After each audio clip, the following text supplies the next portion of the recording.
সম্প্রতি একজন ঊর্ধ্বতন কর্মকর্তা পারিবারিক কলহ থেকে মুক্তি পেতে আত্মহত্যা করেছেন। এই বিষয়টি আমাদের সমাজের প্রেক্ষাপটে আপনি কিভাবে দেখছেন?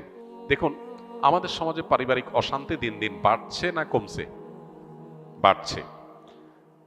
কেন বাড়ছে? দিনের আলোর মতো পরিষ্কার।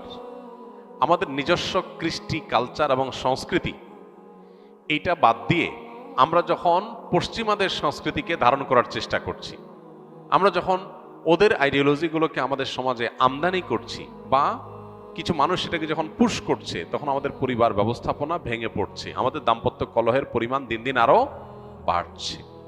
নারীদেরকে উস্কে দেওয়া হচ্ছে, অধিকার দেওয়ার নাম করে পুরুষদের মুখোমুখি করা হচ্ছে। সেক্ষেত্রে একজন ভালো নারীও নিজের অজান্তে, নিজের অবচেতন মনে তিনি তার স্বামীর প্রতিপক্ষ হয়ে যাচ্ছেন, দ্বন্দ্ব কলহ বাড়াচ্ছেন। কেন? কারণ তথাকথিত নারীবাদীরা তাকে বুঝাচ্ছেন তুমি জুলুমের শিকার, এটা তোমার রাইট।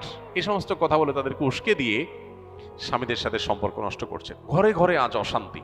অতএব এই পারিবারিক কলহ বন্ধ করতে হলে আমাদেরকে এই পশ্চিমা কালচার এবং কৃষ্টির আমদানির সকল পথ বন্ধ করতে হবে। যদি সেটা না করতে পারি, পারিবারিক কলহ বন্ধ হবে না, দিন দিন আরো বাড়তে থাকবে।